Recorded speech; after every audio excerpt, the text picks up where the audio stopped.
Hello students, welcome back to Lavi chemistry classes.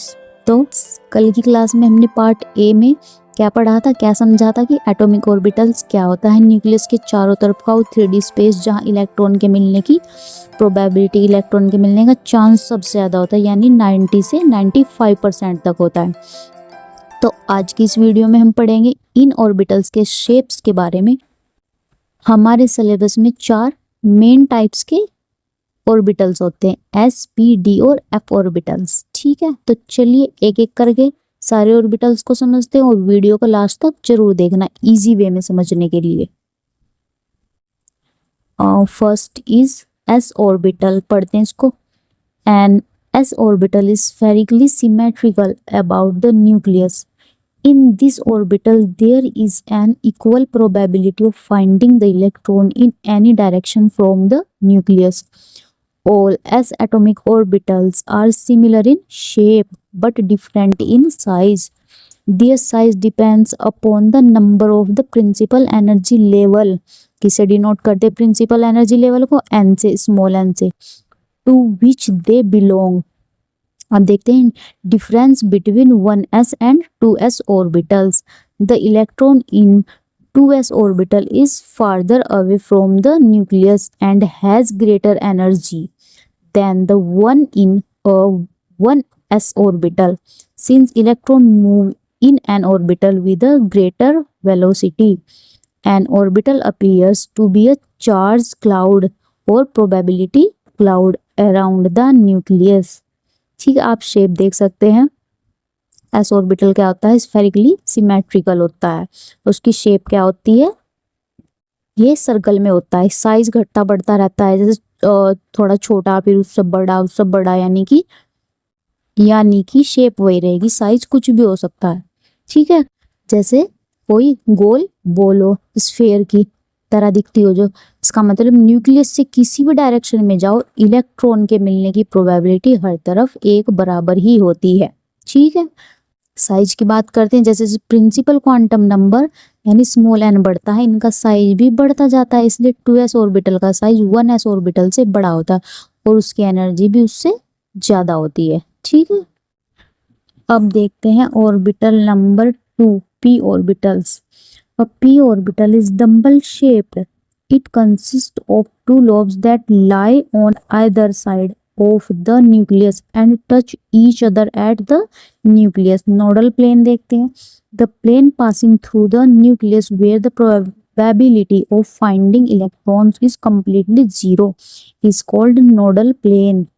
There are 3 p orbitals. कौन से p orbitals कौन से होते हैं, px, py and pz. These are directed at right angles 90 degree to each other and are designated depending on the axis along which the lobes lie. They have the same energy, degenerate but different only in their orientation in space. ठीक है, आप देख सकते हैं, diagram देख सकते हैं, P X, P Y और पी जेड, एक्स एक्सिस पे, वाई वाई एक्सिस पे और जेड जेड एक्सिस पे। इनको बनाना बहुत ही ज़्यादा इजी है। अब इसके बारे में समझते हैं, क्या होता है, इसकी शेप क्या होती है। अभी बताया मैंने, डंबल शेप की होती है, जैसे जिम का डंबल होता है। इसमें 2 लोब्स होते हैं जो न्यूक्लियस पर आकर मिलते हैं। ठीक है, 2 लोब्स होते हैं, देख सकते हैं हम डायग्राम में कि जो न्यूक्लियस पर आकर मिल रहे, प्लस पॉइंट जो बना हुआ है वो क्या है, हमारा न्यूक्लियस।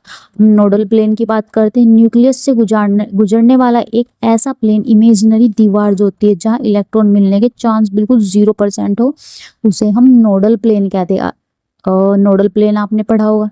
ठीक है, अगर नहीं पढ़ा तो मैं किसी वीडियो में समझा दूंगी आपको। अब टाइप्स की बात करते हैं, ये टोटल 3 तरह के होते हैं, P X, P Y and P Z. अगर डंबल यानी एक्स एक्सिस पर होगा तो पी एक्स होगा, वाई एक्सिस पर होगा तो पी वाई होगा और जेड एक्सिस पर होगा थोड़ा सा तिरछा होगा तो पी जेड होगा, यानी कि इन तीनों की एनर्जी एकदम सेम होगी, एनर्जी बराबर होगी। ये था पी ऑर्बिटल्स। अब बात करते हैं पॉइंट नंबर 3 यानी डी ऑर्बिटल्स की। तो दे आर 5 डी ऑर्बिटल्स। यहाँ पर क्या, कितने ऑर्बिटल्स होंगे, 5 ऑर्बिटल्स होंगे। They possess equal energies and different only in their orientation in space. for d orbitals azimuthal quantum numbers L equal to, therefore magnetic quantum number M equal -2, -1, 0, +1, +2। इसका designation देख लेते हैं। Designation of orbitals dxy, dyz, dxy, dx square minus Y square and dz square. Shape की बात कर लेते हैं। Shapes of D orbitals कैसी होती है? Out of 5 the first 3 orbitals dxy, dyz and dxz project their lobes in between the coordinate axes. The other 2 orbitals lie along the coordinate axis. Other 2 lobes कैसे होंगे? In dx square minus y square, the lobes lie exactly along the x and y axis. The 5th orbital dz square is unique. It is symmetrically around the z axis with a donut shaped, donut आपने देखा होगा, ठीक है, donut shaped ring of negative charge cloud around its center.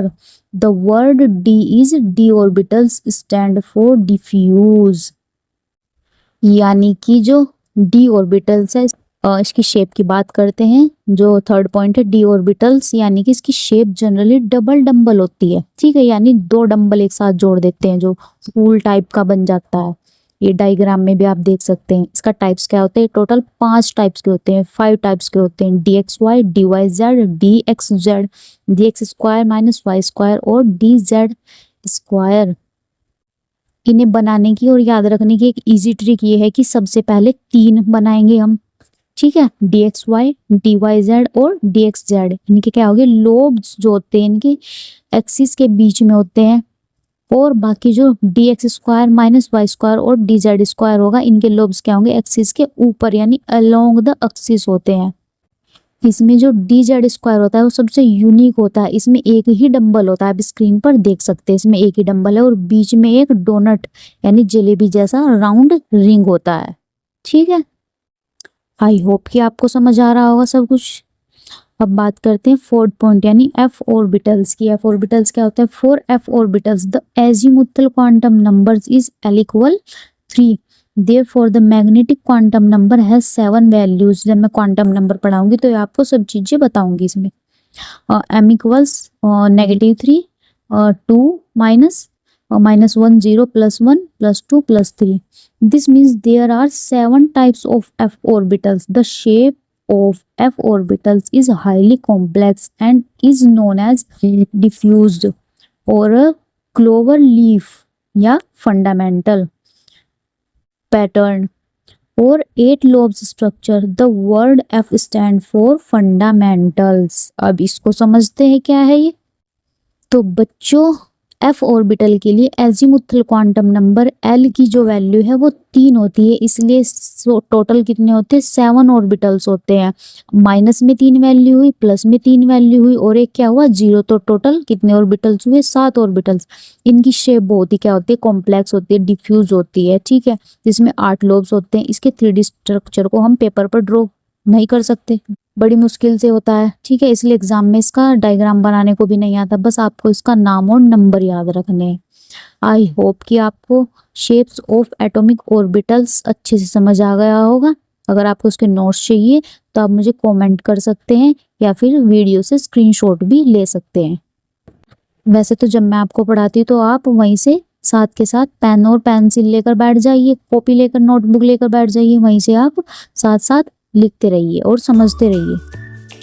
तो video अच्छी लगी हो तो लाइक शेयर जरूर करना और मेरे चैनल लवी केमिस्ट्री क्लासेस को सब्सक्राइब जरूर करना। मिलते हैं नेक्स्ट वीडियो में। Bye bye students.